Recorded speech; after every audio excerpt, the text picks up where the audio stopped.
Good morning, everyone. Ben here.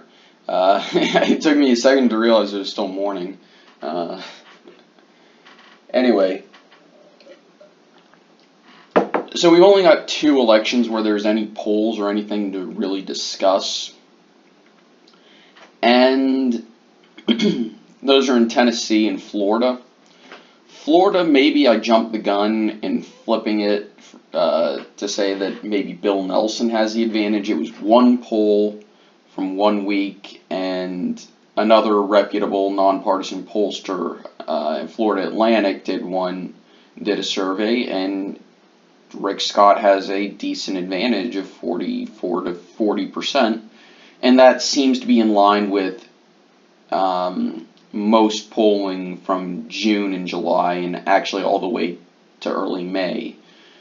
Rick Scott definitely has the advantage in that regard. If we ignore all partisan polls. Not that public policy polling is a partisan pollster, they do release nonpartisan polls. It's just this one was a partisan poll on behalf of probably the Bill Nelson campaign or congressional Democrats or whatever. Now, that said, if we look at the undecideds, there's a lot of them in both of these polls. 5%, 6%, 9%, under 10, that's a lot. 5%, that should indicate that Rick Scott definitely has the advantage. And I would agree here that Rick Scott has the advantage. 5%, okay, that would show Bill Nelson with an advantage. Partisan polls, we're going to ignore that. And then a Gravis marketing poll with 10% undecided. Never heard of this group, but it's nonpartisan, 5% undecided. That's a lot, so maybe not. That's a lot of undecideds too. And if we look at them, the farther back you go, the more likely it is to have high numbers of undecided voters. But it's always competitive, and Rick Scott has mostly had the advantage, except when you go back to April of last year. Yeah. But even then, there were still competitive polls. So maybe I was wrong to flip it from the assumption that Rick Scott definitely can win, and maybe should be considered to have the advantage. Florida's partisan lean is 2 or 3% more Republican than the nation as a whole. 2016, it was a lot more Republican than the nation as a whole. But that's beside the point. Florida is slightly more Republican than the nation as a whole, and surprisingly, Rick Scott is probably going to keep it that way. And then we need to go to Tennessee, where maybe I haven't been counting undecideds or factoring in that there's a ton of them in each of these polls. The only polls that don't have a ton of undecideds are where both are in the upper 40s.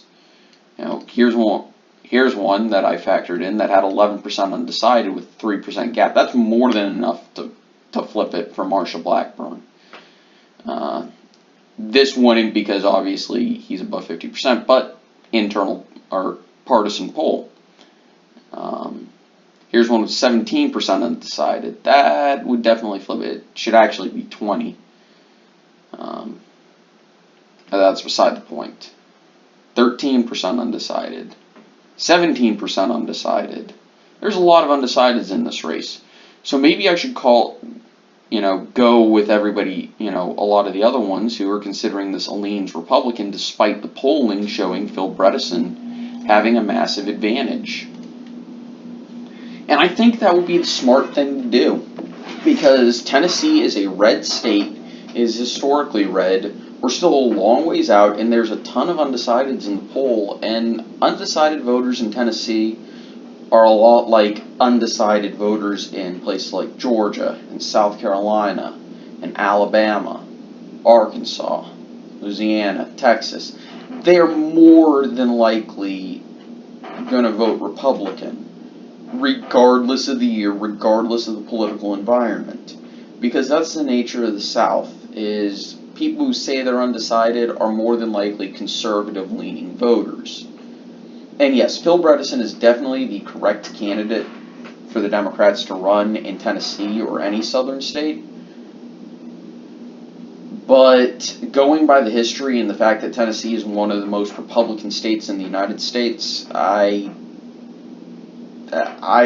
a little skeptical when I look at it correctly and look at the way I've been, ignoring the fact that there's a ton of undecided voters and looking at the population of the state. So I'm going to lean it to the Republicans, and there's why. I haven't gotten any new information out of Missouri. There's some in Wisconsin that kind of backs up my rating. It wouldn't change anything. Ohio, I was about to include it, but I realized it was a partisan poll on behalf of the Republicans that made it close. New Jersey, there's no new information. Montana, there's one poll that indicates it's close, but it wouldn't be enough to change it from where it is. No new information out of those two states. I think there's a new poll out of Texas, but it wouldn't change the rating I've given it. What other states are considered toss-up? You'd think Minnesota would get a ton of polling, all things considered. Same thing with Mississippi, but nope.